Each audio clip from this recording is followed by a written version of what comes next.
The straddle stretch. This one is super important for low back and hip mobility. We're gonna come out both legs to the side this time.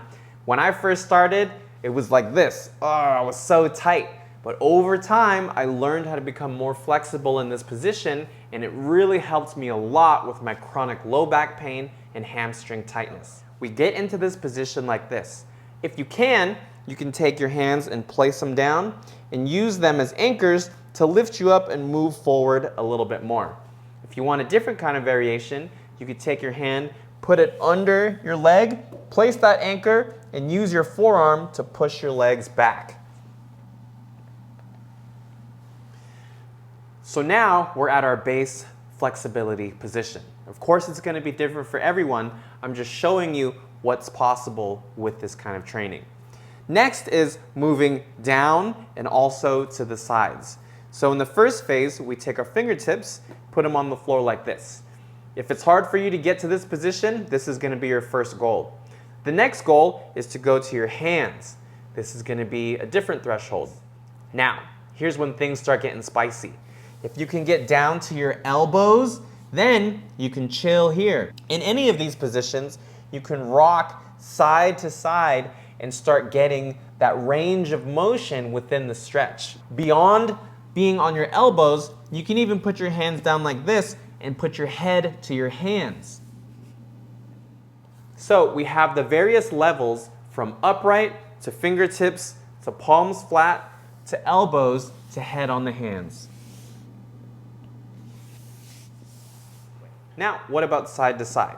I like to go to the 45-degree angle first and then creep my way over to one hand on each side. And I'm using these as anchors to pull my torso to be in line with my leg.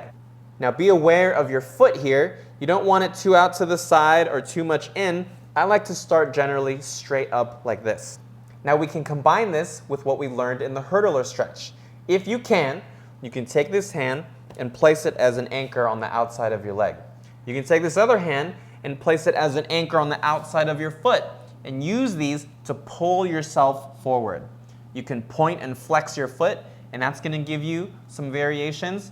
And you can bring your hand on top, same as the hurdler stretch from before, and now we're using it to pull ourselves down. And then we come around to the other side, going across. Now let's say you're not as flexible and you can't reach all the way to your foot. Same thing, take your hand and just put it on the outside of your thigh here, maybe the outside of your knee. And you can use that as an anchor to pull yourself and twist and to pull yourself down. Remember, when it feels tight, you use the breath. The more it hurts, the more you breathe. And it's going to turn off that survival response that's freaking out because you're pushing your range of motion. When you relax your body and relax your mind, the muscles start to relax. And you can start going a little bit more and a little bit more with each deep breath that you take. This is the straddle stretch. I hope it helps you out. It's going to be amazing for your low back, hips, and hamstrings.